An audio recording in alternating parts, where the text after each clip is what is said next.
बिस्मिल्लाहिर्रहमानिर्रहीम, अस्सलाम वालेकुम। 24/9 में खुश आमदीद। मैं हूँ आपके साथ सीमल हाशमी। अस्सलाम वालेकुम और मैं हूँ अबूज़र मौज़ा। आप सबको वेरी गुड मॉर्निंग। सीमल आपको गुड मॉर्निंग। और खासी कल बहस होती रही और डिस्कशंस होती रही, सोशल मीडिया पर भी टॉप ट्रेंड बनता रहा और इसके अलावा हर जगह पर हमने यही देखा कि आईजी पंजाब तब्दील हुए तो क्यों हुए और फिर इसकी वजह क्या है, गवर्नमेंट इस पर क्या कहती है, खासी बहस हुई है। टॉक ऑफ द टाउन तो ये टॉपिक ही रहा अबूज़र, लेकिन इसमें ये भी देखिए कि ये पहली दफ़ा हुआ, क्योंकि ऑलरेडी 2 साल में 5 आईजीज, लेकिन ये पहली दफ़ा हुआ कि इतना बड़ा इशू बन गया और चीज़ें सामने आना शुरू हो गई। अंदर की कहानियाँ, वो चाहे पुलिस अफसरान की हों या काबीना के इजलास की हों, वो बाहर आना शुरू हो गई। खैर, इस पर भी आज हम बात करेंगे और इसके साथ साथ और भी बहुत सी स्टोरीज हैं, कुछ पॉलिटिकल डेवलपमेंट्स भी हैं, जिसमें आज जरदारी साहब जो है वो अदालत में पेश हो रहे हैं और ये भी कहा जा रहा है कि शायद उन पर फर्दर जुर्म लगाए जाने का इम्कान है, तो शाखाना केस हो या फिर मनी लॉन्ड्रिंग। और उसके साथ साथ नवाज शरीफ साहब के हवाले से भी डेट अब बिल्कुल आज आखिरी दिन है। जैसे कि आपको मालूम है कि उनके ऊपर जो केसेस थे एवनफील्ड और अल-अज़ीज़िया स्टील मिल्स के हवाले से, अब अदालत ने आखिरी दिन दिया हुआ है। मियां नवाज शरीफ वापस आएंगे तो ठीक है, नहीं आते तो फिर उसके बाद अदालत कार्रवाई शुरू करेगी इश्तिहारी होने की। तो आज आखिरी दिन है। मियां नवाज शरीफ की वापसी तो अभी तक नजर नहीं आ रही, लगता है काम जो है अब ये मामला दूसरी तरफ चला गया। बिल्कुल सही। इसी के साथ हम आगे बढ़ेंगे और देख लेते हैं आज की हमारी टॉप स्टोरीज क्या हैं।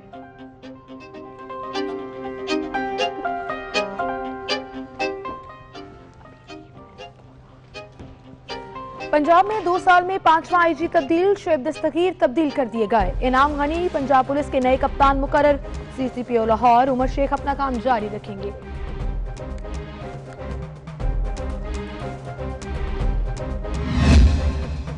वज़ीर-ए-आज़म का शोएब दस्तगीर पर अदम एतमाद तब्दीली की वजह बना। काबीना इजलास में इमरान खान ने कहा, शोएब दस्तगीर की हमदर्दियाँ नून लीग के साथ हैं। सीसीपीओ के मामले को खामखा अना का मसला बनाया। मैं उन 5 आईजीज को सलाम करना चाहता हूं जिन्होंने इमरान खान और उस्मान बुज़दार के इंतकाम के एजेंडे का आलाकार बनने से इनकार किया और बिल आखिर उन्हें तब्दील कर दिया गया। सालों में 5 आईजी पंजाब के अंदर तब्दील किए गए। इन्होंने पीटीआई का नुमाइंदा बनने से इनकार किया। नून लीग ने वज़ीर आज़म और वज़ीर आला पंजाब के इस्तीफे का मुतालिबा कर दिया। मरियम औरंगजेब कहती हैं, अवाम और ब्यूरोक्रेसी इमरान खान और उस्मान बुज़दार पर अदम एतमाद कर चुके। एहसन इकबाल बोले, 5 आईजीज ने पीटीआई एजेंडे पर काम करने से इनकार किया, उन्हें सलाम। मनी लॉन्ड्रिंग और तोशाखाना रेफरेंसेस। आसिफ अली ज़रदारी इस्लामाबाद पहुंच गए। आज एहतसाब अदालत में पेश होंगे। साबिक सदर पर आज फर्द जुर्म आयद किए जाने का इम्कान और नवाज शरीफ को इश्तिहारी करार देने पर कार्रवाई होगी।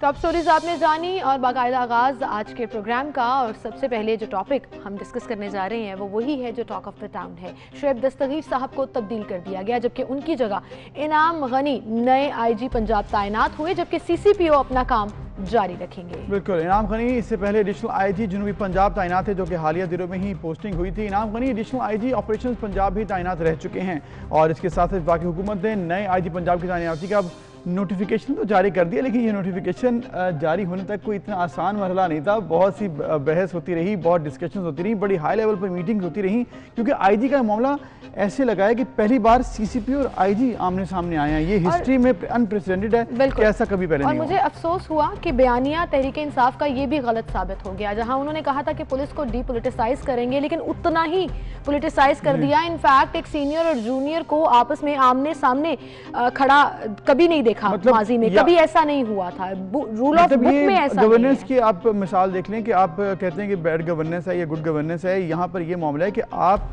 आईजी और सीसीपीओ का मामला इस हद तक जाना ही नहीं चाहिए था कि इस तरह से आप या तो मशवरा नहीं किया गया या मशवरा किया गया तो उन्होंने मानी नहीं। ये भी कहा जा रहा है कि आईजी ने मानी नहीं, वज़ीर आला की माननी जरूरी होती, ठीक है, लेकिन ये सब कुछ इस तरह से जिस तरह हैंडल हुआ है ना, वो बड़ी सवालिया निशान, वो बड़ा सवालिया निशान रहा। लेकिन अब काबीना इजलास की जो मिनट्स ऑफ मीटिंग सामने आ रही हैं, उसमें यह भी कहा जा रहा है कि वज़ीर आज़म ने अदम एतमाद किया था शोएब दस्तगीर पर, लेकिन वज़ीर आज़म माजी में काफ़ी तारीफ़ें करते रहे इनकी और मुख्तलिफ औकात में कभी कहा कि हमें अच्छा कॉम्बिनेशन अब मिल गया है चीफ सेक्रेटरी और आईजी का पंजाब में, तो हम बेहतर काम करेंगे। कभी सामने शोएब दस्तगीर साहब बैठे हैं और उनकी तारीफों के पुल बांध रहे हैं। तो किस किस वक्त में इमरान खान साहब ने क्या क्या कहा, आपको दिखाते हैं। आईजी शोएब दस्तगीर, मैं आपको मुबारक देता हूं। मैंने देखा कि आपने बड़े बड़े ये जो डाकू थे और ये जो कातिल थे इनको पकड़ना शुरू किया। हर पंजाब के हर ज़िले के अंदर हमें पता है कि ये माफिया बैठा होता है, छोटा सा, जो रस्सागीर होते हैं, जो कि लोगों को डरा के धमका के पैसे इकट्ठे करते हैं। और हम जब तक, जहाँ तक मुझे पता है, पिछले 30 साल में तो वो जो रस्सागीर और ये जो डाकू और ये जो खौफनाक गुंडे बैठे होते थे हर डिस्ट्रिक्ट में, हमारे कई सियासी लोग उनसे दोस्तियां कर लेते थे, उनके जरिए वोट भी लेते थे।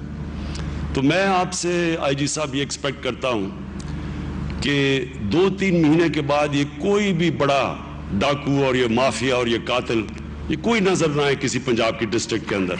अभी तक मैं आपको दाद देता हूं कि 1 महीने के अंदर आपकी जबरदस्त परफॉर्मेंस रही है, बहुत अच्छे। क्योंकि मैंने देख रहा हूं खौफनाक किस्म के 15-20 साल जो कत्ल कर रहे थे लोगों को, वो आपने पकड़ के जेलों में डाले। बड़ा अच्छा शुरू आपने बहुत अच्छा किया। साहब की खूब मेरे ख्याल हौसला अफजाई हो रही थी, सामने वो बैठे हुए थे, बड़े खुश दिखाई दे रहे थे। 1-2-3 महीने का टाइम दिया गया था, लेकिन अब चूंकि 8-9 महीने हो चुके थे तो लगता है शायद उससे भी कोई खासा खुश नहीं थे, एतमाद नहीं था, या फिर मामला CCPO वाला है। ये सब कुछ जो भी हुआ है ये इस तरह की मिसाल नहीं मिलती और बैड गवर्नेंस है मेरे ख्याल में, तो और इसके अलावा कोई वजह नहीं। एहसन इकबाल साहब, बहरहाल जो नून लीग का बयानिया है वो ये कहते हैं कि इन IGs ने हुकूमत का नून लीग के खिलाफ बयानिया मानने से इनकार किया, जिसकी वजह से इन्हें हटाया गया, और उन्होंने हुकूमत पर शदीद तनकीद भी की। क्या कहा आपको सुनवाते हैं। मैं उन 5 IGs को सलाम करना चाहता हूं जिन्होंने इमरान खान और उस्मान बुज़दार के इंतकाम के एजेंडे का आलाकार बनने से इनकार किया और बिल आखिर उन्हें तब्दील कर दिया गया। सालों में 5 IG पंजाब के अंदर तब्दील किए गए। इन्होंने PTI का नुमाइंदा बनने से इनकार किया। ये तो कहा नून लीग ने, और इसके अलावा सिर्फ एक एडिशन है, हम तो नहीं कह रहे। ये सोशल मीडिया पर कल बात बहुत हो रही थी कि चीफ सेक्रेटरी इतने बदल दिए, IG इतने बदल दिए, मामला ठीक नहीं हुए, वज़ीर आला बदल के देखें शायद मामला ठीक हो जाए। लेकिन एनीवेज ये तो डिस्कशन ये सोशल मीडिया के डिस्कशंस हैं। बहरहाल जो आज का टॉपिक है उसी पर बात करते हैं। अब इनाम गनी साहब तो आ गए हैं, एक नया पिटारा बॉक्स भी खुल गया है, क्योंकि एडिशनल IG तारिक मसूद ने फौरन से ही कहा कि मैं इनके अंडर काम नहीं कर सकता क्योंकि ये मेरे जूनियर हैं और आपने मेरे सीनियर लगा दिए हैं। तो ये हो क्या रहा है? पंजाब पुलिस को एक तमाशा क्यों बनाकर रख दिया? क्यों इतना सियासी रंग दिया जा रहा है, या सियासी रंग घुल गया है और जो सामने आ रहा है? अब ये बात समझ से बालातर है। इस पर हम बात करेंगे। सीनियर तज्जियाकार सलमान आबिद साहब हमारे साथ स्टूडियो में मौजूद हैं। अस्सलाम वालेकुम। वालेकुम सलाम। आप कैसे हैं? ठीक ठाक हैं जी सलमान। मेरा तो सर चकरा गया। हम खबरें देख के कल वी न्यू एट के IG चेंज होने वाले हैं, लेकिन इतना बड़ा स्कैंडल हो जाएगा, इतना जिसे कहते हैं ना आम जबान में खप मच जाएगी, वो नहीं सोचा था। देखिए, बुनियादी तौर पे तो ये एक स्वाबदीदी इख्तियार होता है वज़ीर आला और वज़ीर आज़म के पास कि वो अपनी मर्जी का IG लगाए, इसमें तो उनका राइट है। लेकिन प्रॉब्लम यह है कि जिस तेज़ी से IGs तब्दील होते हैं वो जाहिर करता है कि हुकूमत के अंदर जो फैसला करने की सलाहियत है वो कमज़ोर है, या कमज़ोर नहीं है तो कम अज़ कम उसमें अहलियत का मसला सामने आ जाता है। लेकिन आप पहले आप लाते हैं, अभी आपने शोएब दस्तगीर खान की तारीफ के बारे में, इमरान खान के बारे में बताया, वो हर IG जिसको लाते थे उसके बारे में कुछ इसी तरह के कलमात अदा करते थे और कहते थे ये बेस्ट चॉइस है इस वक्त जो अवेलेबल थी जिसको हम लेकर आए। लेकिन कुछ अरसे के बाद जाकर उनको एहसास हो जाता है कि ये जो बेस्ट चॉइस थी ये चॉइस अच्छी नहीं साबित हुई, या जिस तरह से वो चीजों के नताइज देखना चाहते हैं वो नहीं मिल पा रहे थे। अब देखिए, इसमें भी पंजाब के जो चीफ मिनिस्टर है उनका कोई बड़ा रोल नहीं है। कल जर्नलिस्टों ने कई दफा उनसे पूछा कि IG तब्दील हो रहे हैं, तो उन्होंने कहा नहीं, मेरे पास तो इस तरह की कोई इन्फॉर्मेशन नहीं है। तो इसका मतलब है कि इसमें वफाकी हुकूमत का ज्यादा रोल रहा, और वफाकी हुकूमत जिस तरह से वही मैंने कहा ना, इसीलिए काम चल रहा है। तो इसका मतलब है कि वजीर आजम का जो एतमाद था शोएब दस्तगीर के ऊपर वो खो चुका। लेकिन सलमान साहब, ये तो ठीक है कि एतमाद खो चुके थे। ये आपने जिस तरह जिक्र किया, अमजद सलीमी, आरिफ नवाज, शोएब दस्तगीर, मोहम्मद ताहिर, जिनके ऊपर बड़ा कहते हैं ना लाए भी बड़े शानदार तरीके से लेके आए थे। ये तमाम IGs, आपको क्या लगता है वजह जो उस तरह से ये कहा जा रहा है कि अंदर की पॉलिटिक्स है, पुलिस की है, या फिर एतमाद नहीं है, या बहुत ज़्यादा उम्मीदें लगा लेते हैं गवर्नमेंट एक IG से जो कि शायद वो उसके इख्तियार में नहीं होता इतना कुछ कर देना? देखिए, ये जो अभी एहसन इकबाल साहब का आपने बयान सुनाया ना कि पॉलिटिकल इंजीनियरिंग का कॉन्टेक्स्ट, मुझे बताइए पिछले 2 साल की हुकूमत में कौन सी पॉलिटिकल इंजीनियरिंग जो है वो IGs के जरिए हुई है? मेरा नहीं ख्याल कि इस इल्ज़ाम में कोई ज़्यादा सदाकत है। बुनियादी लड़ाई क्या है? बुनियादी लड़ाई ये है कि आप ओवर एक्सपेक्टेशन करके आईजीज को लाते हैं और आप समझते हैं कि कोई पटारी में से सांप निकाल देगा और बहुत तेजी से इनकलाब कर देगा। अच्छा, ये मुमकिन नहीं होता पुलिस के मौजूदा निजाम के अंदर, एक बात। दूसरी बात ये कि आपने इल्जाम लगाया कि इनका ताल्लुक जो है वो PMLN के साथ रहा। भाई अब जो मौजूदा खेप है, मैं कह रहा हूँ जो मौजूदा खेप है पुलिस की, ये ज्यादातर वही लोग हैं जो पिछली हुकूमत के अंदर भी सर्व करते रहे। ये बात समझ नहीं आती सलमान आबिद साहब, क्योंकि देखिए आरिफ नवाज साहब भी नून लीग के दौर में आईजी रहे थे। पॉइंट ये है कि किसी ने घर से ब्यूरोक्रेट नहीं लाने, ऑफिसर्स तो वही रहने। वजन नहीं है, असल में चीज ये है कि सामने ये आना चाहिए था कि वजह क्या बनी है जिसकी वजह से आपने शोएब दस्तगीर, अगर आप अच्छा अब ये भी डिसाइड करना होगा कि परफॉर्मेंस बेस्ड है या सीसीपीओ वाला या तो परफॉर्मेंस बेस्ड है या वो जो ईगो का इशू बनाया। देखिए मैं जितना प्राइम मिनिस्टर को जानता हूँ, प्राइम मिनिस्टर खुद भी बहुत जो ईगो रखते हैं। अगर उनको ये पता चल जाए कि एक आईजी जो है उसने सीसीपीओ को कबूल करने से इनकार कर दिया और हमारा हुक्म मानने से इनकार कर दिया, हमारी रिट को कबूल करने से इनकार कर दिया है, तो वो फिर अपनी नाराजगी तो दिखाएंगे। वो कहेंगे ऐसे आईजी को फारिग करें। यही होता है ना। देखिए हमारे जमहूरियत में, हमारे लॉ में, हमारे पॉलिटिकल सिस्टम के अंदर प्रॉब्लम ये है। हमारे पॉलिटिकल सिस्टम को आप देखिए शुरू से लेकर आखिर तक जो भी चीफ मिनिस्टर आता है, जो भी प्राइम मिनिस्टर आता है, वो अपनी मर्जी से, अपनी मंशा से लोगों को लेके आता है। अगर वो अपनी मर्जी और मंशा के मुताबिक काम ना कर रहे हैं उनके, तो वो उसको तबादला कर देते हैं। यहाँ कानून इतना मैटर नहीं करता, लेकिन यहाँ अफराद, उनकी शख्सियात, उनका काम, उनसे एक्सपेक्टेशन वो ज्यादा मैटर करते हैं। ठीक है सलमान साहब, अब हुआ ये, जिस तरह से आपने भी सब कुछ देखा है कि ये मामला हुआ क्या था। सीसीपीओ साहब जिस दिन से अपॉइंट हुए, कहा जा रहा है कि उनकी दस्तगीर साहब की इसमें मुशावरत शामिल नहीं थी।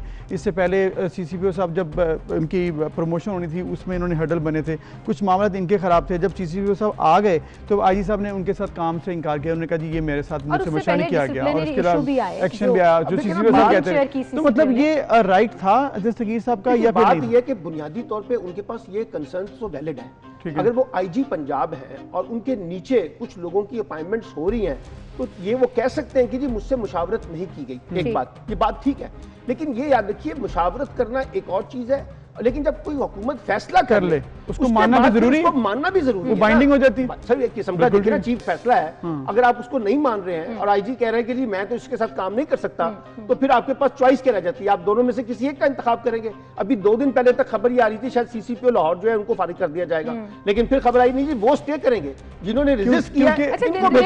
This other side of the story as well कि साबिक आईजी शोएब दस्तगीर साहब ने इन्वेस्टिगेशन डिमांड की थी कि एक मीटिंग शेयर की है सीसीपीओ ने, जिसमें लाहौर पुलिस के तमाम आला अफसरान को बुलाया है और उसमें कहा है कि आईजी ऑफिस से भी कोई ऑर्डर आ जाए तो वो नहीं, मेरे थ्रू ही वो बात मानी जाए। और कुछ डिसिप्लिनरी इशू थे जिसमें उन्होंने आईजी साबिक आईजी के खिलाफ भी बातें। मिसाल के तौर पे जो सीसीपीओ आए उन्होंने एक सर्कुलर जारी किया कि तमाम जो एसएसपीज हैं उनकी जो जितनी भी मूवमेंट है ना उसकी उनको इत्तला होनी चाहिए। वहां से वो बुनियादी इख्तलाफ शुरू हुआ। फिर ये कि वो एक और तरीके से ऑपरेट करना चाह रहे थे सीसीपीओ लाहौर, जो आईजी साहब हैं वो किसी और तरीके से, क्योंकि लाहौर है ना जी, लाहौर मरकज है। अब आप यहाँ का जो सीसीपीओ है वो बराह रास्त एक किस्म का आईजी पंजाब की नीचे नजर आता है जी, उसकी मोनोपोली होती है, उसकी रेट होती है। तो ये दोनों के अंदर जो इख्तलाफ बना, उस इख्तलाफ का नतीजा ये निकला कि वो आहिस्ता आहिस्ता पाइलअप होकर बड़ा इशू बना। और बड़ा इशू ये बना तो उसके बाद हुकूमत के पास 2 चॉइस थी। एक चॉइस ये थी कि शोएब दस्तगीर साहब की बात मान के सीसीपीओ लाहौर को तब्दील कर दिया जाए और जिस किस्म का वो लाना चाहते हैं, जिसको लाना चाहते हैं वो लाया जाए। और दूसरी चॉइस ये थी क्योंकि इन्होंने हुकूमत के सामने अपने आप को रेजिस्ट किया है तो इनको भेज दिया जाए। तो जो टेक्निकली वैसे उन्होंने शोएब दस्तगीर साहब की बात मानी है, क्योंकि मीटिंग में जाके उन्होंने वज़ीर आला से कहा था मैं काम नहीं करना चाहता, उन्होंने कहा ठीक है ना करो।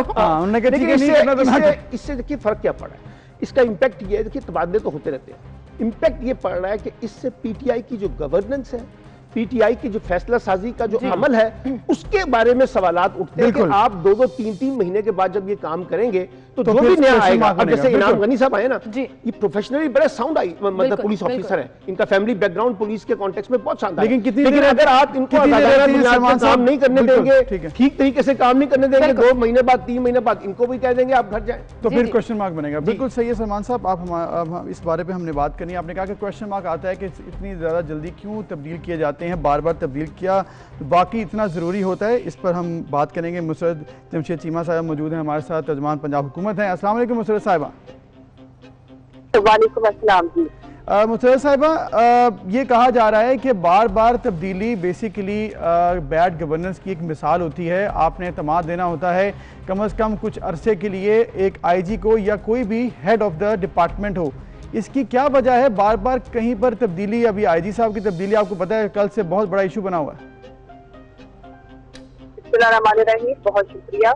बेसिकली अगर आप इस स्पेसिफिक एपिसोड को देखें और साबका जितने भी आईजी साहिबान चेंज हुए तो ये ऑल टुगेदर डिफरेंट स्टोरी है ये वाली। देखें सीसीपीओ साहब ने मीटिंग में उन्होंने बारहा इससे कल तमाम मीटिंग चैनल पे अपना मौक़िफ़ वाज़ेह किया। जब शुएब दस्तगीर साहब को जो भी मिसअंडरस्टैंडिंग हुई, अगर एक बंदा वो अपनी क्लैरिटी दे रहा है, अनकंडीशनल माफी मांग रहा है और वजाहतें दे रहा है कि इस बात का मतलब क्या था, ठीक है, उसके बाद भी मतलब देखें जब आप डिसिप्लिन के दायरा कार के अंदर रह के हमने काम करना होता है और डिसिप्लिन का तकाजा ये नहीं है कि आप जो हेड ऑफ प्रोविंस है आप उसको कह दें कि भाई मैं अगर आप ये करें तो ये होगा। देखिए इंक्वायरी तब होती है जब एक बंदा जिसने कोई भी गलती की है वो उस पर पर्दापोशी डाले और वो कहे कि मैंने तो ऐसा कुछ नहीं कहा। ये सेड के इसको मैं क्लियर करता हूँ, मेरे वो बॉस है, मैं उनके साथ हर लेवल पे अनकंडीशनल माफी भी का भी तलबगार हूँ और मैं उनके साथ मिलके काम बिल्कुल आप शाहजेब खानज़ादा के शो की बात कर रही हैं जिसमें उन्होंने क्लियरली ये बोला, लेकिन मुसर्रत साहिबा डिसिप्लिनरी एक्शन तो फिर इस बात पर भी होता है, क्या ये जस्टिफाइड है कि आप मीटिंग में बैठकर एक बात कह दें और उसी मीटिंग में जिसमें उन्होंने सीसीपीओ साहब ने खुद कहा कि हाँ मैंने कहा होगा आईजी के बारे में भी कुछ ऐसी बातें जो आप कह रहे हैं शाहजेब खानज़ादा को, तो क्या ये जस्टिफाइड है कि पहले आप कह दें और फिर माफी मांग लें? एक जूनियर ऑफिसर को प्रेफरेंस देना लग रहा है इस पूरे मामले में और सीनियर को ऐसा लग रहा है कि हटा दिया गया। नहीं, ऐसा नहीं है। मैं इसको इस तरह से देखती हूँ कि जब जूनियर ने, देखे हम सारे इंसान हैं, ये कहाँ लिखा है कि किसी एक से स्लिप ऑफ टंग या कुछ छोटी मोटी गलती नहीं होगी।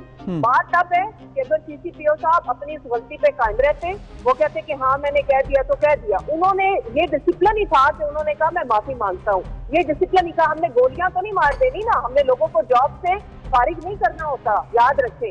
देखिए एक बंदा जिसने अपनी एक जो भी मीटिंग में और उसमें शरारत और उसमें ये डिफरेंसेस क्रिएट करने की कोशिश की गई, लेकिन एक बंदे ने अपने आप को सबमिट कर दिया कि मैं अपोलोजाइज करता हूँ। आईजी साहब के जाने के बाद आईजी साहब को भी एक सेकंड में कंप्लीट कर लूं, उनको भी दिल बड़ा करना चाहिए था। इस केस में पीटीआई गवर्नमेंट इतनी कसूरवार नहीं है। शुएब दस्तगीर साहब ने खुद, मेरा ख्याल है ये अच्छा मुसर्रत साहिबा कि अगर सीसीपीओ ये हो तो वो काम नहीं करेंगे। ठीक है, आपके मुताबिक आईजी साहब की वजह है, आईजी साहब अना का मसला बना लिया, जो भी आपको लग रहा है, आपकी पार्टी की तरफ से यही मौकफ आ रहा है, चलें हो गया जो भी मामला, आपको लगता है ये हैंडल ठीक तरीके से हुआ? क्योंकि इसके आफ्टर इफेक्ट्स ये होंगे कि सीसीपीओ लाहौर जो हैं वो इतने ताकतवर उभर कर सामने आ रहे हैं कि ये कहा जा रहा है कि वो आईजी लाहौर होंगे, एक आईजी पंजाब होगा, एक आईजी लाहौर होगा जो कि सीसीपीओ साहब हैं। इसके आफ्टर इफेक्ट्स के बारे में क्या कहेंगी? किस तरह से इसको हैंडल किया जाएगा बाद में अगर कोई रिपरकशंस होते हैं तो? I totally disagree. लोगों को अब तक समझ आनी चाहिए पाकिस्तान तरीके इंसाफ में जो इस वजह से ये सारी चेंजेस आ रही है, उसकी वजह ये है कि जो भी अपनी लाइन और लेंथ को क्रॉस करेगा, जो भी अपनी अवाम, हमारा मसला नजर ये नहीं है कि कोई हमारे लिए हमें कितना ओबे करता है। हमारा जो पुलिस रिफॉर्म या जिस तरह की पुलिस को हम चाहते हैं, जब तक उस ट्रैक पे ये लोग नहीं लगेंगे, चेंज भी होते रहेंगे मामला। और इसमें यानी कि कोई अबाब लॉ नहीं है, कोई अपने जो अथॉरिटी है उसको मिसयूज नहीं कर सकता अपने सीनियर के आगे। चलिए, कोई अपनी अथॉरिटी को मिसयूज नहीं कर सकता और जो लॉ को ओबे नहीं करेगा वो ट्रांसफर कर देगा, होगी वो उसी में काम करेगा। ठीक है, बहुत शुक्रिया मुसर्रत जमशेद चीमा साहिबा, आप हमारे साथ मौजूद थी और पार्टी का मौकिफ आपने पाकिस्तान तरीके इंसाफ जो है वो आपने बयान किया। लेकिन फिलहाल हमें चलना एक ब्रेक की तरफ, दोबारा हाजिर होंगे, यहीं से बात आगे बढ़ाएंगे। हम बात करेंगे हमारे साथ जो सिटी न्यूज़ नेटवर्क के बड़े ज़बरदस्त रिपोर्टर हैं जिन्होंने कल हमारे साथ बड़ी इंटरेस्टिंग डिस्कशन की थी और उन्हीं की ये खबर थी कि आईजी साहब दफ्तर नहीं आ रहे और उसके बाद मुअम्मा खुलता चला गया कि ये हो क्या रहा है। अली साही साहब हमारे साथ मौजूद हैं, उन्हें हम शामिल गुफ्तगू करेंगे। अस्सलाम वालेकुम अली साही साहब। वालेकुम अस्सलाम शीमल, आप ठीक हैं? बिल्कुल ठीक ठाक। इंटरेस्टिंगली कल करीबन 10:15 साढ़े 10 बजे के करीब आपने मुझे कहा था कि आज आईजी तब्दील हो रहे हैं और फिर वो हो गए और खबर आ भी गई। अली साहिब पहले तो ये बताइएगा, इनाम गनी साहब आज अपने ओहदे का चार्ज संभाल रहे हैं, क्या सिनेरियो देख रहे हैं आप वहाँ पर? क्योंकि ये भी सुना है हमने कि कल रात लेट गए तक कुछ इजलास भी चलते रहे हैं पुलिस अफसरान के। हाँ जी सिमल, बिल्कुल ये बड़ी इंटरेस्टिंग बात है। और अभी मैं आपको एक और ब्रेकिंग न्यूज़ देता हूँ कि साबिक आईजी पंजाब शुएब दस्तगीर की जानिब से दावा किया गया था कि मौजूदा सिनेरियो में वो मौजूदा हुकूमत के साथ काम नहीं करेंगे, मौजूदा CCPO शेख उमर के होते हुए काम नहीं करेंगे। लेकिन चीज़ें अब जो खुलती जा रही हैं, तो अभी तक उनकी जानिब से चार्ज अपने ओहदे का नहीं छोड़ा गया। PSO की जानब से रब्ता किया गया, उनके जो DIG हेडक्वार्टर हैं उनकी जानब से रब्ता किया गया, चूँकि जब तक वो चार्ज नहीं छोड़ेंगे तब तक नए IG पंजाब यहाँ पे ओहदे का चार्ज नहीं संभालेंगे। अच्छा। बाकायदा यहाँ पे रिहर्सल जारी है, तमाम चीज़ें यहाँ पे मुकम्मल हो चुकी हैं, लेकिन शुएब दस्तगीर की जानब से अभी तक चार्ज नहीं छोड़ा गया। अब ये तो वो खुद ही बता सकते हैं, वो कह रहे हैं कि इतनी जल्दबाजी क्या है, मैं चार्ज छोड़ दूँगा। अच्छा, लेकिन अगला जो सिनेरियो है वो यही नज़र आ रहा है कि जो इनाम गनी है इनके लिए एक बहुत बड़ा चैलेंज है कि एक तरफ PSP चैप्टर खड़ा था तो दूसरी तरफ CCPO लाहौर खड़े थे। तो PSP चैप्टर को एक चीज़ में तो मैं कहूँगा कि नाकामी हुई है कि उनका बयानिया ये था कि वो मौजूदा जो साबिक IG पंजाब शुएब दस्तगीर थे उनके लिए यहाँ पे इकट्ठ किया गया और 52 अफसरान IG ऑफिस में आए, बाकी अफसरान वीडियो लिंक कॉन्फ्रेंस में थे। तो तमाम अफसरान जो है वो मंजर आम से गायब हो गए हैं, क्योंकि नए IG के ऑर्डर होते हैं। आपने बड़ी इंटरेस्टिंग बात की है, ये बड़ी ज़बरदस्त आपने इंटरेस्टिंग बात की है कि जो कल इजलास हुए थे, 2 इजलास गालिबन हुए हैं, तो उसके एक तो ये बताइएगा कि वो कैसे हो गए, ये इजलास होना क्या मतलब बाय लॉ ठीक है कि इस तरह से आप मीटिंग करें अगेंस्ट द CCPO या IG के मतलब कोई अगर मीटिंग होती है, ये ठीक है? और इसके अलावा जब ये हो चुके हैं तो इसके आफ्टर इफेक्ट्स क्या हो सकते हैं, चूँकि जब CCPO साहब भी इसमें इन्वॉल्व हो चुके थे, इसके साथ अब नए IG साहब आएंगे, वो भी देखेंगे इजलास हुए PSPs के, इस पर क्या अब सिचुएशन होगी? ये बुजुर्ग, अगर लाज के हवाले से बात की जाए तो ऐसा बिल्कुल नहीं होना चाहिए, और डिसिप्लिन फोर्स में तो ये चीज़ें बिल्कुल एग्जिस्ट ही नहीं करती। लेकिन यहाँ पे जब PSP अफसरान हैं, जब भी कोई यहाँ पे इशू बनता है तो फौरी तौर पे मुतहरक होते हैं। लेकिन इससे ज़्यादा इंटरेस्टिंग बात यह है कि उससे कोई 2-4 घंटे उस अफसर को हमेशा, पहले इन्होंने आरफ नवाज साहब के होते हुए इस तरह की मूव चलाई थी, उनको ओहदे से फारिग करवाया था।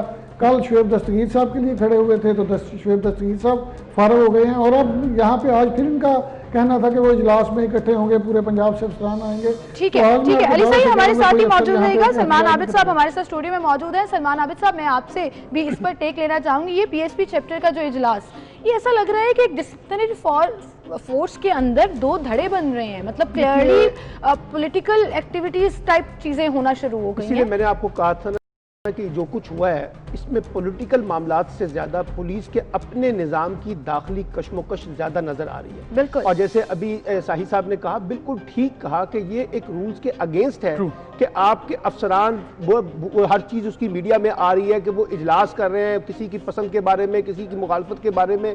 ये रवैया बताता है। आपने मुझसे पूछा ना कि इसके आफ्टर इफेक्ट्स क्या होंगे, अब इसके आफ्टर इफेक्ट होंगे आप आज और कल में देखिएगा, बड़े पैमाने पर पुलिस के पंजाब के निज़ाम में तब्दीलियां आएंगी, और काफी लोग जो हैं जिन्होंने ये इजलास किए हैं, जिन्होंने रेजिस्ट किया है, नए IG को मानने से इनकार किया है, उनके तबादले होंगे। उसकी वजह यह है कि अगर आपने एक निज़ाम के अंदर एक डिसिप्लिन कायम करना है तो इस तरह की इजाजत कोई भी हुकूमत नहीं देती। मैं आपको बताऊं, कमजोर से कमजोर हुकूमत भी जो है ना, वो नहीं चाहेगी कि जनाब उसके मुकाबले में खड़े होकर पुलिस अफसरान आपस में बैठ के इजलास करें और ये तय करें कि हमने हुकूमत का फलां फैसला मानना और फलां फैसला नहीं मानना, किसको कबूल करना है, किसको कबूल नहीं करना।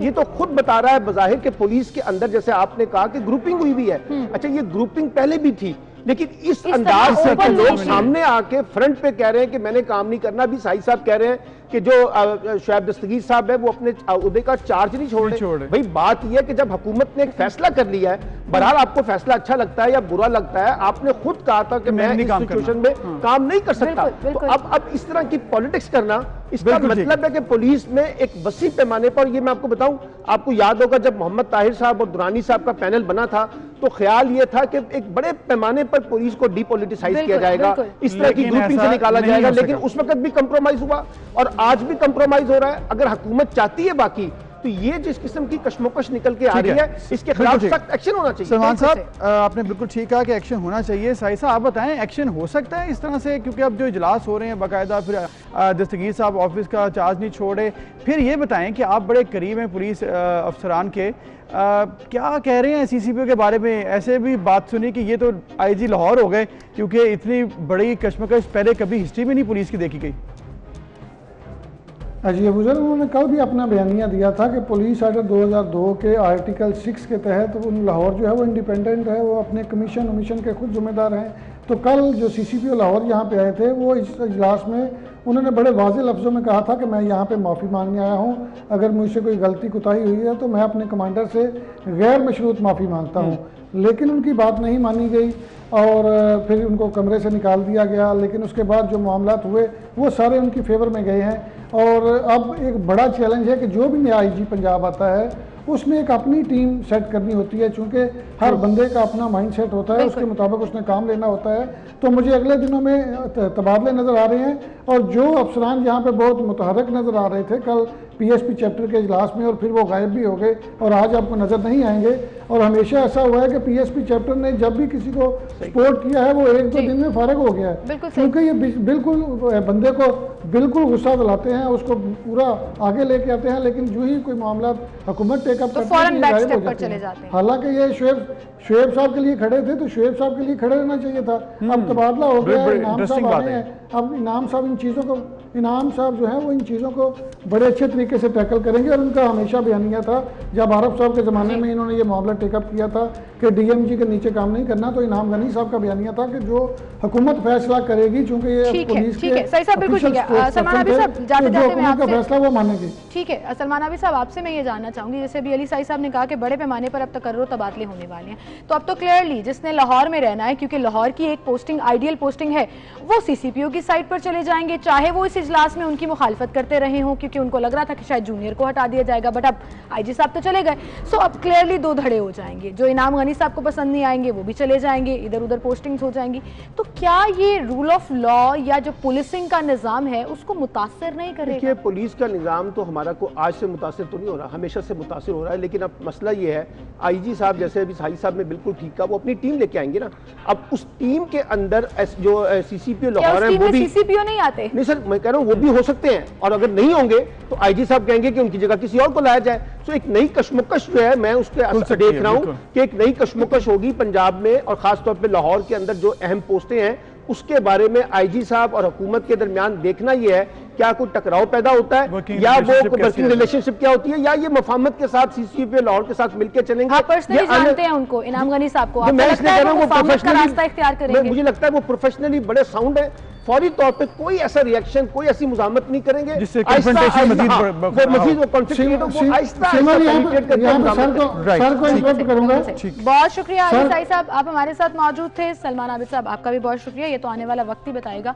और जानिए on a very lighter note, जितने तकर्रुर तबादले तहरीक इंसाफ की हुकूमत करती है, आई हैव लॉस्ट टैब्स कि मैंने किसका नाम क्या याद रखना है, कौन सी पुलिस में नहीं हुए, हर जगह पर उन्होंने कर दी है। कभी ऐसे नहीं हुआ था कि लिख के याद करना पड़ता था कौन किस पोस्ट पर है। को तो कोई बड़ा अवार्ड मिलना चाहिए, सिर्फ तबादलों के कॉन्टेक्स्ट में। सलमान आबिद साहब, तब्दीली शायद वो इसी का नाम। एक ब्रेक लेनी है, फिर आते हैं।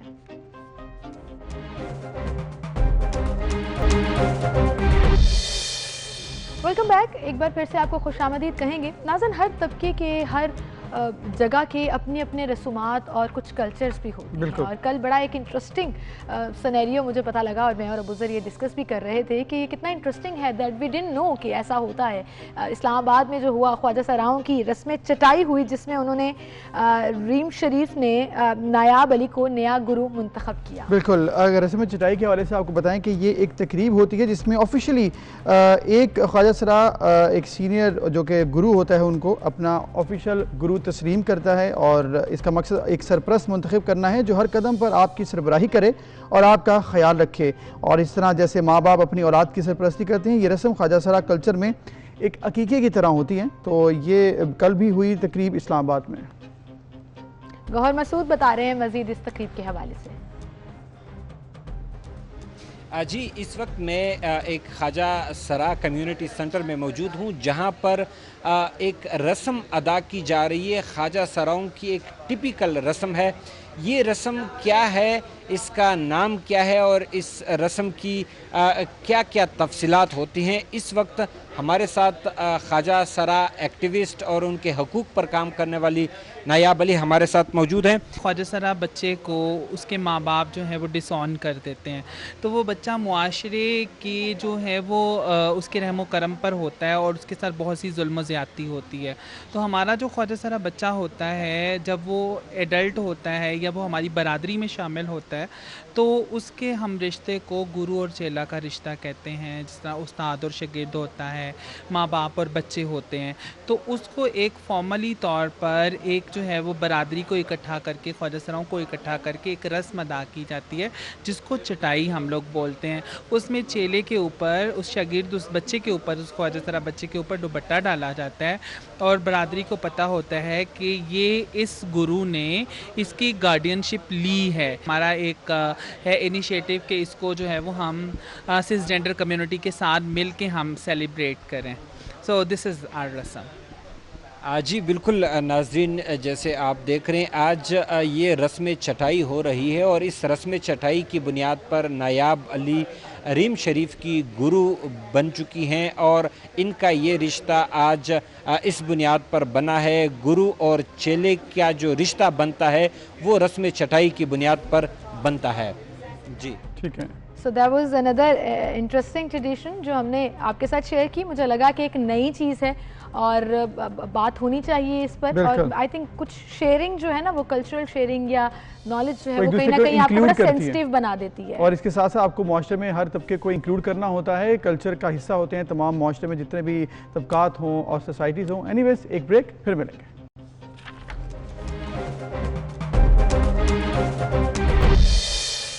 Welcome back. एक बार फिर से आपको खुशामदीद कहेंगे। कल एक स्टडी हम पढ़ रहे थे जिसमें ये बताया गया है कि पाकिस्तान में 70% ख़वातीन एनीमिया का शिकार होती हैं। उनमें पढ़ी लिखी और अच्छे घरानों की, अच्छे घरानों से मेरी मुराद खाते पीते लोग जिनके पास पैसे की कोई कमी नहीं है, वो हर चीज़ अफोर्ड भी कर सकते हैं, उसके बावजूद इसका शिकार होते हैं। बिल्कुल, इस पर हमने खुसूसन बात करनी है। हमारे साथ स्टूडियो में डॉक्टर साहिबा भी मौजूद होंगी, लेकिन पहले हम नज़र डालते हैं टॉप स्टोरीज पर।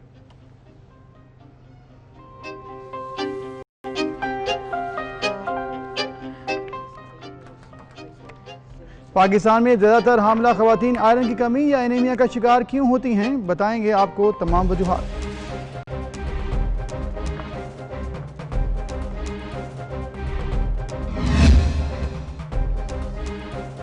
बायोनिक ने पाकिस्तान की पहली डायलिसिस मशीन ईजाद कर ली, इस पर बात होगी आज के प्रोग्राम में।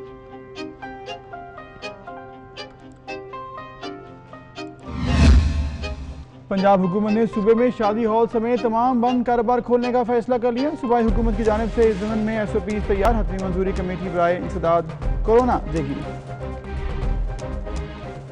जी, तो ये हमारे इस घंटे का रनडाउन है और टॉप स्टोरीज हैं, और मेरे लिए वो इतना टची सब्जेक्ट था कि मैंने सोचा कि इंट्रो भी हम उसी पर करें। कि एक तो एनेमिक होती हैं ख़वातीन जिसमें आयरन की डेफिशिएंसी होती है बहुत ज़्यादा, लेकिन वहीं पर जब ये ख़वातीन प्रेग्नेंट होती हैं, क्योंकि एक भारी जिम्मेदारी होती है बीइंग अ वुमेन कि आपने आगे ज़ाहिर नस्ल को बढ़ाना है, आपने बच्चे भी पैदा करने हैं। सो प्रेगनेंसी के दौरान ये जो एनीमिया है, जो खून की कमी है, ये फेटल भी हो सकती है, ये आपकी जान भी ले सकती है। बिल्कुल। तो अब ये मामला ऐसा है कि आम फहम ज़बान में खून की कमी होती क्यों है, किस वजह से होती है, इसका हल क्या है, किस तरह से हम एक सेहतमंद माँ जो है उसके लिए अपना किरदार अदा कर सकते हैं एज ए सोसाइटी भी। आज हमने इसीलिए स्टूडियो में इनवाइट किया है प्रोफेसर डॉक्टर तैयबा वसीम साहिबा को, जो कि प्रोफेसर हैं सर्विसेज हॉस्पिटल में।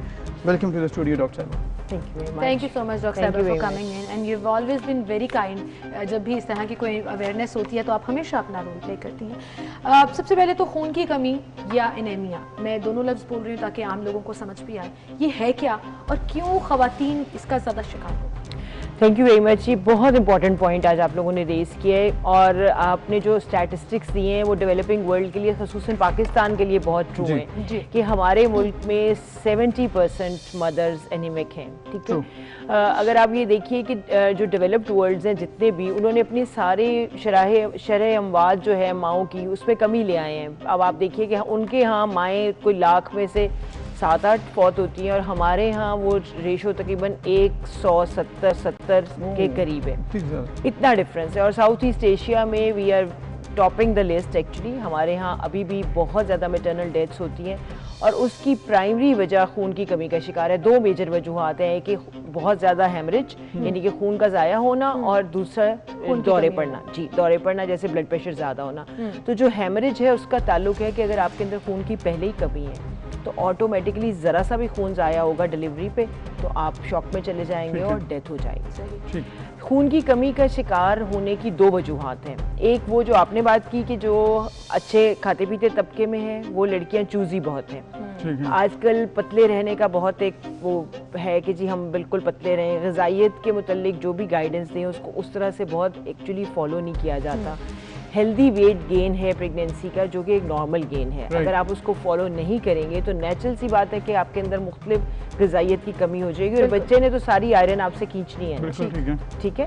दूसरे वो लोग हैं जो कि गरीब हैं, ठीक है, जो कि ऑलरेडी मेल नरिश है। आप गोश्त देखिए जहाँ कितने हज़ारों रुपए किलो हो चुका है। सबसे बेस्ट सोर्स जो खून की कमी दूर करने के लिए हमारे यहाँ आयरन की कमी है। आयरन डेफिशिएंसी एनीमिया सबसे कॉमन है और गोश्त उसका सबसे बेस्ट एनिमल प्रोटीन सबसे बेस्ट। गोश्त आपके मुराद रेड मीट है, बीफ या मटन? बीफ या मटन, ये चिकन नहीं, बिल्कुल। जो आप दूसरे रेड मीट की बात कर रही हूँ, बीफ या मटन। जो आप दूसरी क्लास की बात कर रही हैं वो लड़कियां बीफ या रेड मटन खाने में बिल्कुल इंटरेस्टेड नहीं है और जो खाना चाहते हैं वो अफोर्ड नहीं कर सकते। एग्जैक्टली। तो ये जो इम्बैलेंस है ना इसकी बहुत बड़ी वजह है। उसकी वजह से ये सारे मसाइल बढ़ते चले जा रहे हैं। और तीसरी जो बहुत इंपॉर्टेंट चीज़ मैं आपके प्रोग्राम की तवज्जो से कहूँगी वो है पै दर पै बच्चे, यानी विदाउट गैप फैमिली प्लानिंग के बगैर अगर आप एक साल के वक्फे में बच्चे पैदा करते जाएंगे जो मेडिकली भी फिर ठीक नहीं रहता। जी, तो वो माएँ अभी रिजर्व्स पूरे ही नहीं होते, उनको दूध पिला रही होती हैं, बच्चे को अभी दूध में भी सारी आयरन जा रही है, प्रेगनेंसी के दौरान भी जा रही है और वो फिर प्रेग्नेंट है। तो डॉक्टर साहब इतने मसाइल हैं, आप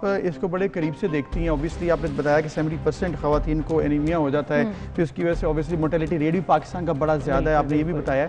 तो फिर अवेयरनेस का असल मामला है। शायद लाहौर या कराची बड़े शहरों में रहने वाले लोगों को तो डॉक्टर्स अवेलेबल भी होते हैं, मिल भी जाते हैं। ये मामला है हमारे पाकिस्तान में रूरल एरियाज़ के लिए। हल क्या है आपकी नज़र में? क्या तरीक़ाकार है कि हम इस चीज़ से बाहर निकलें, क्योंकि बहुत ज़्यादा हमारा नुकसान हो रहा है? देखिए, दोनों बातों में जो रूरल एरियाज़ में है ना, वहाँ पे सबसे ज़्यादा जो लेडी हेल्थ वर्कर प्रोग्राम हमारा है, जिसको काफ़ी हद तक हुकूमत ने स्ट्रेंथन किया हुआ है। मेरे ख्याल उसको और स्ट्रेंथन होने की ज़रूरत है। उन लड़कियों जो rural health workers lady health worker जाती हैं विलेज में, गांव में, वो अपनी आयरन टैबलेट साथ मरीज को देती हैं। Very good. I just want to add that कि वो फ्री ऑफ कॉस्ट दी जाती है, सिर्फ आयरन डेफिशिएंसी की नहीं बल्कि कैल्शियम और बिल्कुल बिल्कुल फॉलिक एसिड भी साथ। Bags they are really good, मतलब वो तमाम फार्मूला। और आपको यकीन कीजिए कि वो जो एक सस्ती सी आयरन की गोली है ना, जो शायद 4 आने की मिलती है, वो 1 रुपए से भी कम उसकी कॉस्ट है पर डे की, वो आपको इस मूजी बीमारी से बचिए। अब दूसरी चीज़ ये करनी है कि लोगों के दिमाग में ये डालना है कि आयरन बिल्कुल ठीक है। बहुत सारे लोग हैं, आप यकीन करें, जो अच्छी क्लास के मेरे पास आते हैं, कहते हैं आयरन खाने से मैं मोटी तो नहीं, मैं बच्चा काला तो नहीं हो जाएगा। सोचिए, ठीक है। ये सोच भी होती है, ये सोच भी होती है। काले गोरे का कॉन्सेप्ट आपको पता है ना, हमारे पाकिस्तान में इनग्रेन्ड है कि हर चीज़ में काला तो नहीं हो जाएगा, खराब तो नहीं हो जाएगा, मैं मोटी तो नहीं हो जाऊंगी। सो कहने का मतलब ये है कि ये आयरन एक बेसिक नेसेसिटी, बिल्कुल बेसिक नेसेसिटी है। इसकी तरफ हम आएंगे और इस पर मजीद बात भी करेंगे, लेकिन दूसरी जानिब आपको एक अहम खबर देंगे। डॉक्टर तैयबा हमारे साथ स्टूडियो में मौजूद हैं। प्रोफेसर साहिबा, हम बात कर रहे थे आयरन के हवाले से।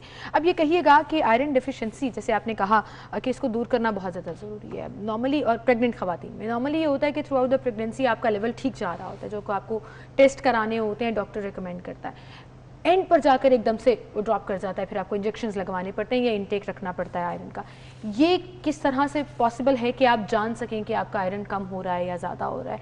स्पेशली मैं उन ख़वातीन की बात कर रही हूँ जो रेगुलर विजिट्स नहीं करती डॉक्टर्स के पास। उसमें सबसे इंपॉर्टेंट बात तो यही है कि आपके जहन में ये होना चाहिए कि आपने iron through out 3rd month onwards through out iron लेनी है। ठीक है, कुछ लोग अपनी तबीयत की वजह से, जैसे आयरन टैबलेट्स कुछ को तंग भी करती हैं, मतलब कभी डायरिया हो जाता है, कभी नौजिया सा होता है, कभी कॉन्स्टिपेशन हो जाती है, कब्ज हो जाती है, वो कई दफ़ा आयरन ले नहीं पाती मुझे नहीं सूट की थी। हाँ जी, बहुत मतलब इट्स अ बिग परसेंटेज कई लोगों को सूट नहीं करती हैं। अब देखिए, उसकी सबसे अच्छा मुतबादल ग़िज़ा है, जो बीफ और मटन की बात हमने की है। फिर आप जैसे लोगों ने वो भी नहीं खाना होता है, चिकन खाना होता है। ठीक है, चिकन हैज़ वेरी उसकी बायोअवेलेबिलिटी कम है, सिमिलरली जैसे आप कहते हैं जी पालक पे बहुत है, सब्जियों में है, लेकिन उनकी बायो अवेलेबिलिटी 30% है। बीफ और मटन की ऑलमोस्ट 90% है। यानी आपने बीफ एक बोटी खा ली है तो आपको 90% मिलेगी, अगर आप पालक का एक पूरी प्लेट खाएंगी तो 30% मिलेगी। तो डॉक्टर साहब लेकिन अब देखें मेजॉरिटी आवाम के लिए एक तो आपने कहा कि मेडिसिन भी हर एक को सूट नहीं करती, फिर इंजेक्शन हो तो वो महंगे होते हैं, गोश्त जो है अगर वो बीफ या जो भी मेजॉरिटी आवाम वो भी अफोर्ड नहीं करती, सिर्फ ईद पे ही खाते हैं लोग, तो हमारे यहाँ पे ऑब्वियसली हालात हैं।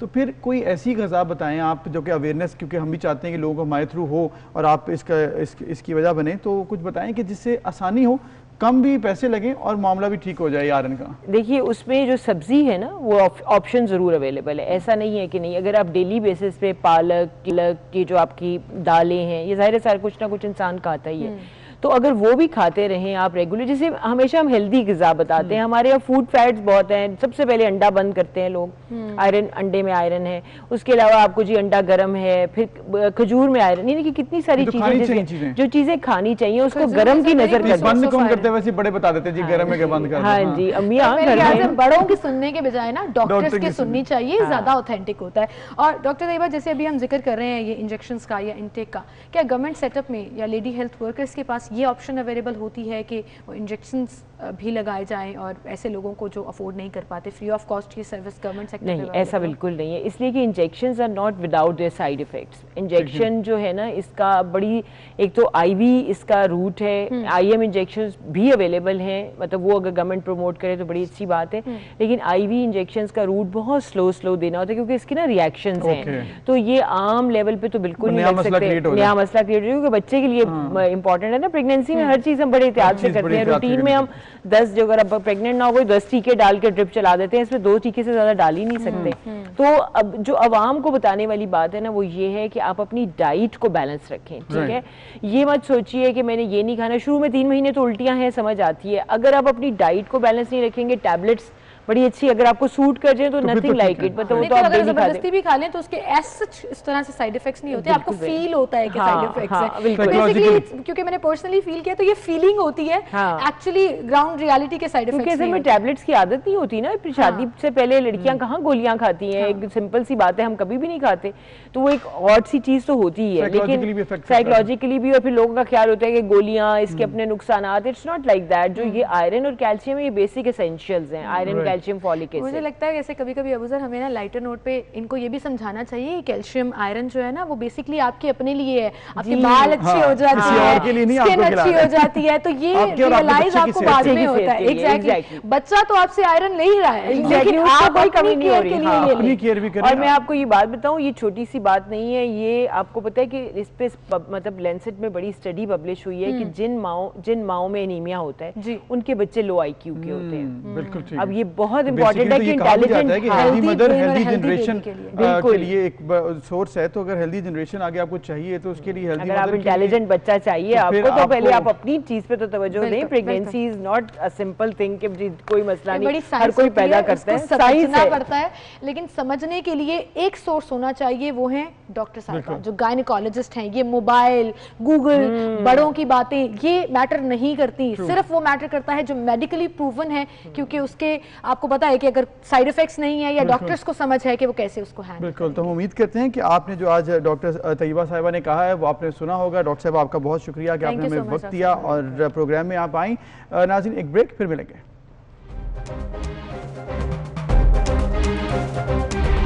इसमें हम डिस्कस करने जा रहे हैं, चूंकि स्कूल्स खुल रहे हैं तो हेल्थ डिपार्टमेंट के ऊपर एक भारी जिम्मेदारी आ जाती है कि कैसे जो है वो SOPs बताने हैं और एलेबोरेट करने हैं। एंड बड़ा इंटरेस्टिंग आइडिया जो है वो हेल्थ डिपार्टमेंट की तरफ से ये निकाला गया, जिसमें सेक्रेटरी हेल्थ खुद इन्वॉल्व रहे कि उन्होंने एक किताबचा जो मेरे पास ऑब्वियसली अभी कलर्ड फॉर्म में तो अवेलेबल नहीं है, प्रिंट फॉर्म में अवेलेबल है, but it's in my phone, जिसपे हम कल भी बात कर रहे थे और आपको दिखाएंगे भी कि पहले छोटे बच्चों के लिए एक SOP बुकलेट जो है वो जारी की गई, फिर असातिज़ा और स्कूल इंतजामिया के लिए अलग से एक SOP बुकलेट जारी की गई ताकि कोई कंफ्यूजन ना रहे। This was a very good idea वैसे आई थिंक। मेरे ख्याल में यही आइडिया होना चाहिए और इस पर इम्प्लीमेंट भी किया गया है। तो secretary primary and secondary health captain Usman साहब हमारे साथ मौजूद हैं, उनका हम शुक्रिया अदा करते हैं, उन्होंने वक्त दिया। अस्सलाम वालेकुम सर।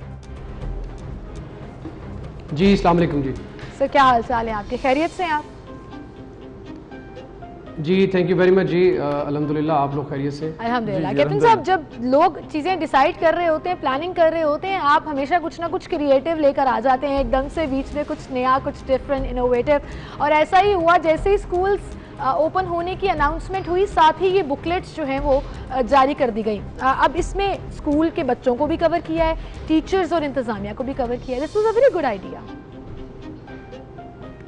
देखिए मैं हमेशा से इस बात पे बिलीव करता हूँ कि जब हम SOPs बनाते हैं या कोई सरकारी अहकामात जारी करते हैं तो उसमें इम्प्लीमेंटेशन में जो सबसे बड़ा पार्ट होता है वो अवेयरनेस का होता है कि हमने लोगों को बताया क्या है जी। हम बंद कमरों में बैठ के अगर अपनी SOPs बना लें और प्रेजेंटेशंस दे दें तो इसका ये मतलब नहीं होता कि लोगों ने उस पर अमल दरामद शुरू कर दिया है। इवन जिन लोगों ने इम्प्लीमेंट करना होता है जी मेजॉरिटी लोगों को उसको इम्प्लीमेंट करने का भी उनको भी पता नहीं होता कि क्या SOPs बनी है। तो ये अवेयरनेस का जो पार्ट है ये बहुत इंपॉर्टेंट है। करोड़ों बच्चों ने, अब आपको पता है कि पंजाब के अंदर, पाकिस्तान के अंदर 15 तारीख से स्कूलों में जाना है जी। पूरी दुनिया में हमारे पास ये एविडेंस आई है कि जहाँ जहाँ भी स्कूल्स खुले हैं वहाँ पे स्पाइक बहरहाल देखने को मिली है and we have to be very very careful इस हवाले से। लेकिन अब आपको ये भी पता है कि हम सारी ज़िंदगी स्कूल्स बंद करके भी नहीं रह सकते। बिल्कुल ये सिचुएशन, बहरहाल इस सिचुएशन से हमें प्रोएक्टिवली बाहर निकलना है और इसके लिए ज़रूरी था कि हम SOPs बनाएं। और SOPs तो खैर हमने, आपको पता है कि हर एक्टिविटी की बनाई जी। लेकिन यहाँ बात ज़रूरी ये थी कि उन तमाम स्टेक होल्डर्स तक ये बात पहुँचाई जाए जी, ताकि उसमें से एक मेजॉरिटी जो है वो इस पे अमल करना शुरू कर दे। और अगर मेजॉरिटी नहीं भी करती, लेट से कुछ लोग भी करते हैं, तो उसकी देखा देखिए कोई स्पाइरल इफेक्ट होता है सोसाइटी के अंदर, एक पॉजिटिव इफेक्ट आता है उसका। तो अब जब बच्चों को कोई चीज़ पहुंचानी थी तो मैंने अपनी टीम को बिठाया कि ऐसी लैंग्वेज और ऐसे तरीके की चीज़ बनाएं जो बच्चों को अट्रैक्टिव भी लगे और उनके टेक्स्ट बुक से हटके हो। अगर उनको ऐसा लग रहा है कि वो अपनी किताबें पढ़ रहे हैं तो शायद वो बोर हो जाएंगे। ये जो बुकलेट बनाया है आपने, बड़े ज़बरदस्त, हमने कल इस पर डिटेल्ड डिस्कशन भी की और उसको पूरा हमने आवाम तक पहुंचाया। और ये जो इंतज़ामिया और टीचर्स के लिए बनाया ये भी हमने देखा है और हम पढ़ रहे हैं इसको। ये बहुत अच्छा आइडिया है, बड़ा बेहतरीन आइडिया है, बड़ी ज़बरदस्त तरीके से प्रेजेंट किया गया है।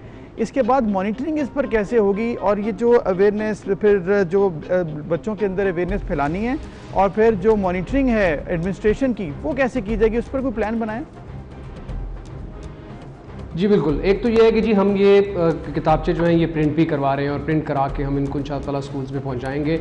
इसके जो सबसे बड़ा स्टेक होल्डर है, बेसिकली दो स्टेक होल्डर्स हैं इसके अंदर बच्चों के अलावा, टीचर्स और पेरेंट्स। पेरेंट्स के लिए तो मीडिया ने एक माशाल्लाह बहुत अच्छा सिस्टम बनाया हुआ है कि आप लोग रोज़ाना अवेयरनेस जो है वो क्रिएट करते रहते हैं और पेरेंट्स को ये बात बताते रहते हैं। टीचर्स के हवाले से हमने ये कॉम्प्रिहेंसिव प्लान बनाया कि हम स्कूल एजुकेशन डिपार्टमेंट के साथ मिलके इन तमाम टीचर्स की ट्रेनिंग्स करवा रहे हैं, school health and nutrition supervisors के साथ इसी बुकलेट की हम ट्रेनिंग्स करवा रहे हैं ताकि टीचर्स को पता हो कि उन्होंने वो 3-4 क्या मोटी मोटी चीज़ें हैं जो इम्बाइब करनी है बच्चों में ताकि हम इस बीमारी के स्प्रेड को रोक सकें और इसको मज़ीद ना फैलने दें। तो इस हवाले से हमने एक प्लान बनाया हुआ है जिसमें अगले चंद दिनों में हमारी ये ट्रेनिंग स्टार्ट हो जाएंगी और फिर ट्रेनिंग्स के बाद फिर इवेंचुअली इसकी मॉनिटरिंग भी हम करेंगे। और मॉनिटरिंग के हमारे पास डिफरेंट मॉडल्स हैं। मॉनिटरिंग जो है वो थ्रू विजिट्स भी होगी, फिर मॉनिटरिंग में हमारे जो टेस्ट हो रहे होंगे वो भी हमारी मदद करेंगे कि टेस्ट से भी हमारे पास एविडेंस आएगा कि कहाँ पर इंसिडेंस मौजूद है, कहाँ पे नहीं है। तो इसका एक सिस्टम बिल्कुल इन प्लेस है। पहली बात थी अवेयरनेस की और वो अवेयरनेस वाले प्रोसेस से अभी गुजर रहे हैं, साथ साथ हम ट्रेनिंग करेंगे। जैसे ही स्कूल्स खोलेंगे इसकी डिस्ट्रिक्ट लेवल के ऊपर तमाम डिस्ट्रिक्ट टीमें बनाकर अपनी मॉनिटरिंग जो है वो करेंगे। बिल्कुल ठीक, बिल्कुल ठीक। कैप्टन साहब बहुत शुक्रिया, एक बड़ा टास्क है आपके लिए, चैलेंज भी है। आपने अवेयरनेस वाला चैलेंज तो बड़े ज़बरदस्त निभा लिया और आपने बड़ा एक इनोवेटिव आइडिया भी ले आए, लेकिन फिर अब एग्जीक्यूशन की तरफ जब आएंगे फिर रैंडम टेस्टिंग भी जुमरे में आ जाएगी हेल्थ डिपार्टमेंट की। तो इंशाल्लाह वी होप कि सिचुएशन क्लियर ही रहेगी। Thank you so much for being with us. Thank you जी। और इसके साथ साथ हम ये भी बताएं कि हेल्पलाइन भी बनाई गई है 1033। अगर किसी को कोई अलामात हैं तो वो इस पर रब्ता कर सकता है, इंतजामिया हो या कोई पेरेंट हो। 1033 जिसको आप यूज़ कर अपने अलामात के हवाले से डिस्कस कर सकते हैं गवर्नमेंट के साथ। बिल्कुल। इसी के साथ हम एक ब्रेक ले लेते हैं जी, ब्रेक के बाद दोबारा हाजिर होंगे।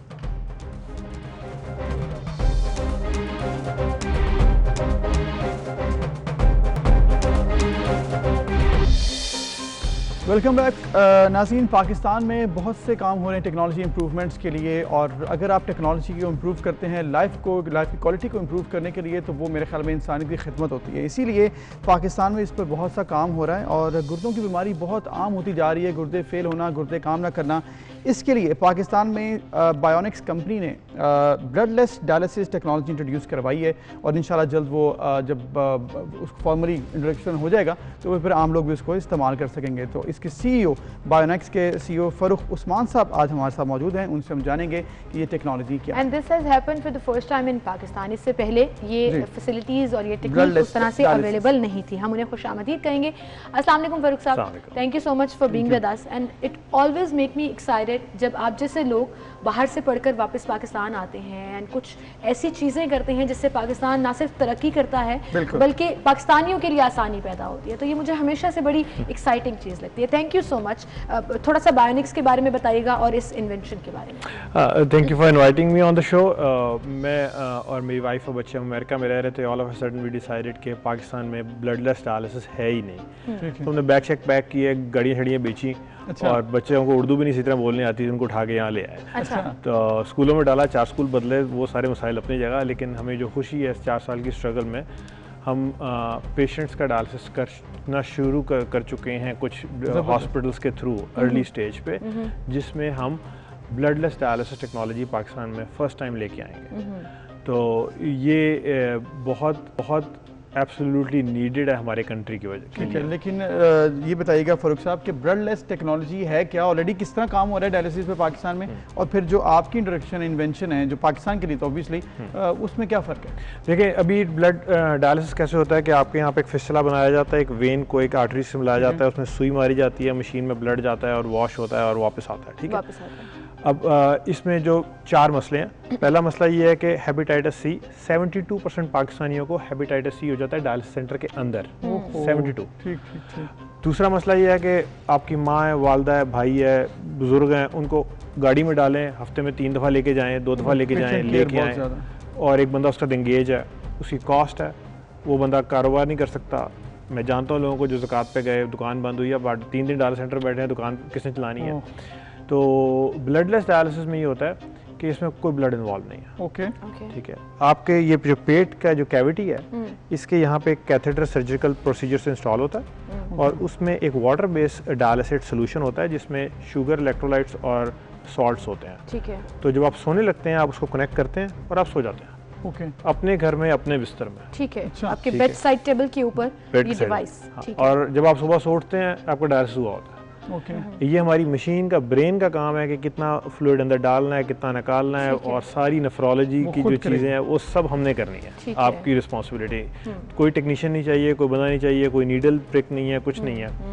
और अमेरिका में अभी ये टेक्नोलॉजी अवेलेबल है। 12% लोगों का घर में डायलिसिस होता है। डोनाल्ड ट्रम्प ने पिछले साल ये लॉ पास किया कि 80% अमेरिकन का अगले 4 साल में घर में डायलिसिस कराया जाता है। एक ये टेक्नोलॉजी और एक और टेक्नोलॉजी भी है होम हीमोडायलिसिस की, दोनों का कॉम्बिनेशन। तो America is going towards that even more after initial success. ठीक है। हांगकांग में 82% लोग जो हैं वो इस डायरेक्शन में जा रहे हैं। ठीक है। तो this was the time we thought that Pakistan में जो इंटीरियर सिंध से लोग कराची जाते हैं डायलिसिस कराने, और हफ्ते में जिस दिन पहुंचते हैं उस दिन उनका इलेक्ट्रोलाइट इम्बैलेंस और बसों में बस हो चुकी होती है, वापस पहुंचते हैं उनका वैसे ही सारा वो। तो सदर्न पंजाब में मसला है। हाँ। वो हर जगह पे साहब ये देखिए, जैसे अभी आपने कहा कि ये अवेलेबल होगा at your bed side table, इंशाल्लाह। नोबडी कैन, मतलब बहुत सी हैवी परसेंटेज लोगों की ऐसे है जो अफोर्ड नहीं कर पाती है। वो बेसिकली हॉस्पिटल्स के अंदर, आपको भी पता है, जैसे भी आपने ज़कात का भी जिक्र किया कि एक्सपेंसिव ट्रीटमेंट है ना, तो लोग प्रेफर करते हैं कि वो या तो फ्री ऑफ कॉस्ट, क्योंकि वो अफोर्ड नहीं कर पाते। अब ये टेक्नोलॉजी अच्छी तो बहुत है, लेकिन फिर अब गरीब लोग इससे कैसे फ़ायदा उठा सकेंगे, या जो लोग अफोर्ड नहीं कर पाते वो कैसे कर सकेंगे? मैं जब पाकिस्तान आया था ना, मैं अकेला नहीं आया था, मैं अमेरिका के बेस्ट टैलेंटेड लोगों को लाया था। जब माइक और मैं पाकिस्तान आए तो हम लोगों ने एक डायलिसिस सेंटर विजिट किया। हम लोग कराची गए, लाहौर गए, इस्लामाबाद गए, और उसके बाद हमने फैसला किया कि अगर एवरेज पाकिस्तानी को ये नहीं मिल सकता ना, तो इस प्रोजेक्ट को करने का फ़ायदा ही कोई नहीं। सही। बिल्कुल। ठीक है। तो कॉस्ट के लिए हमने जो सारा रीडिज़ाइन किया है मशीन के अंदर, उसके डिस्पोजेबल हर चीज़, वो कॉस्ट को मद्देनजर रखते हुए किया है। अगर तो एक बंदा DHL मॉडल टाउन कराची में रहता है, ठीक है, उसके लिए एक फुल प्राइस मशीन है। अब एग्जिस्टिंग मशीन इस वक्त 8 लाख से 14 लाख की है, जो ब्लड वाली है। जो ब्लड के बगैर है वो $17,000 से लेके $24,000-27,000 तक है। हम DHA मॉडल टाउन वगैरह में 3 लाख की मशीन दे देते हैं। ठीक है। मतलब तो लोगों ने घर में 10-10 लाख की लगाई हुई है। ठीक है। वो सबसे आसान काम है। ठीक है। वहाँ पे company will make some money as well. ठीक है। जो लोग अफोर्ड नहीं करते, आपका एक डायलिसिस 3,000 से लेकर 5,000 का होता है, आपके एक हफ्ते की कॉस्ट 10,000 रुपये है। 10,000 रुपये में हम आपको मशीन दे देंगे, आप रेंट पे घर ले जाएं पूरे महीने के रेंट के लिए। पूरे महीने के लिए? हाँ। तो उसकी मैनेजमेंट वो खुद ही कर लेंगे? हाँ, मैनेजमेंट वो खुद करेंगे। उसके बाद कुछ थोड़े डिस्पोजेबल तो डायलिसिस वगैरह आते हैं, लेकिन आपकी एंड कॉस्ट हीमोडायलिसिस से 30% नीचे रखी है। जबरदस्त, ठीक है। और जब हम 30% लेस रखते हैं तो मुझे 3 चैरिटीज से 150 मशीन की रिक्वेस्ट आ चुकी है। वो ये कहते हैं कि अगर आप 100 रुपए की बजाय 70 रुपए में कर रहे हैं, जो 30 रुपए हमारे बचाएंगे, उससे मैं मजीद पेशेंट। तो फर्ज साहब, ऑब्वियसली ये इतनी ज़बरदस्त इनोवेशन है और ये पब्लिक प्राइवेट पार्टनरशिप से आपने बनाए हैं, तो कब तक अप्रूवल और कब तक एक्सपेक्टेड है ताकि आम लोग इससे फ़ायदा उठा सकें जल्द? देखिए, मेरी तो ख्वाहिश है कल इंशाल्लाह। ठीक है। अब गवर्नमेंट ऑफ पाकिस्तान को हमने सबमिट करना है। ठीक है। मैं अमेरिका में FDA से 9 डिवाइसेस अप्रूव करवा चुका हूँ। सही। तो FDA 90 डेज लेता है अप्रूवल के लिए। ठीक है। ड्रेप का कोई टाइम है?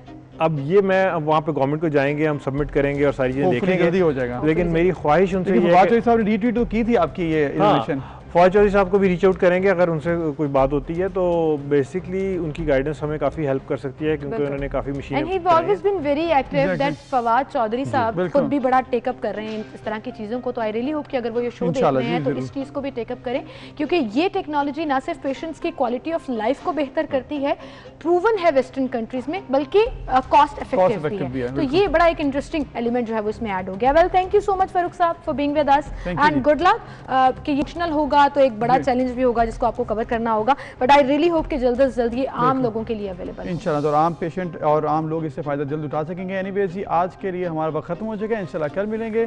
अपना ख्याल रखिएगा। अल्लाह अपना ख्याल रखिएगा। लेकिन साथ साथ मैं जाते जाते ये जरूर कहना चाहूंगी, हर रोज मैं ये सोचती हूँ कि मैंने ये कहना है, अपना फीडबैक हमें जरूर दीजिएगा, बताइएगा कि आपको कैसा लग रहा है और क्या आप देखना चाहते हैं। सोशल मीडिया के ऊपर फेसबुक पर, ट्विटर पर हमारे प्लेटफॉर्म्स अवेलेबल हैं आप लोगों के लिए। आप सजेशंस भी दीजिए, क्रिटिसाइज करना चाहते हैं तो वो भी कीजिए। वेल, कल मुलाकात होगी। अपना ख्याल रखिएगा। अल्लाह हाफिज।